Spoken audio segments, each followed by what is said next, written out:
কেন্দ্ৰীয় ৰঙালী বিহু সন্মিলনৰ তৰফৰ পৰা আমি সকলোলৈকে ৰঙালী বিহুৰ শুভেচ্ছা জ্ঞাপন কৰিছোঁ।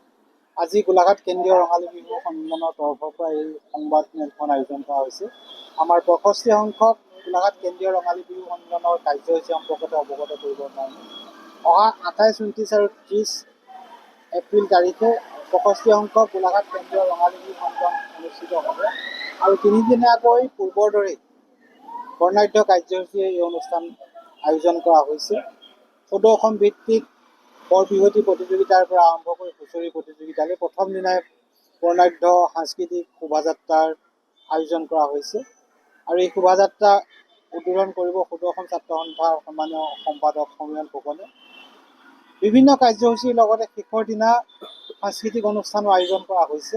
ইতিমধ্যে গোলাঘাট কেন্দ্ৰীয় ৰঙালী বিহু সন্মিলনে কণ্ঠশিল্পী মৰ্মিতা মিত্ৰৰ লগত এক বুজাপৰাৰ চুক্তি কৰিছিলে আৰু সেইমতে তেখেতক ৩০ তাৰিখে ইয়াত অনুষ্ঠান পৰিৱেশন কৰাৰ কথা আছিল।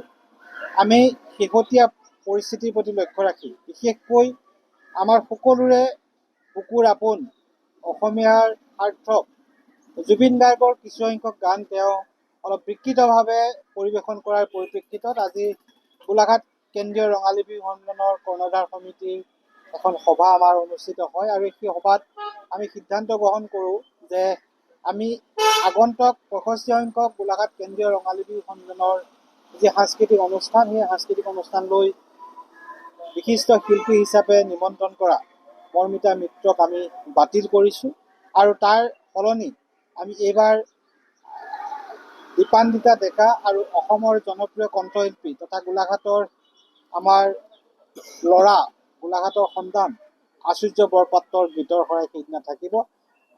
৩০ তাৰিখে সাংস্কৃতিক অনুষ্ঠানটো সেইকাৰণে অতিথি শিল্পী হিচাপে থাকিব দীপান্বিতা ডেকা আৰু আচুৰ্য বৰপাত্ৰ।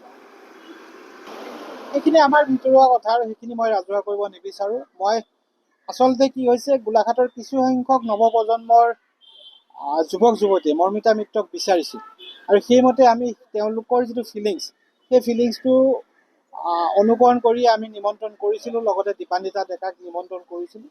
কিন্তু শেহতীয়াভাৱে আমাৰ সকলোৰে মৰমৰ জুবিন গাৰ্গৰ গানৰ এটা বিকৃত ৰূপ তেওঁ দাঙি ধৰাৰ কাৰণে আমিও অসন্তুষ্ট হৈছোঁ আৰু সেইকাৰণেই আমি তেওঁক এইবাৰ বিহু অঞ্চললৈ আমন্ত্ৰণ নকৰাৰ সিদ্ধান্ত গ্ৰহণ কৰিছোঁ আৰু বাকী কাৰ্যসূচীসমূহত আমি সকলো ৰাইজৰ সহযোগিতা কামনা কৰিছোঁ।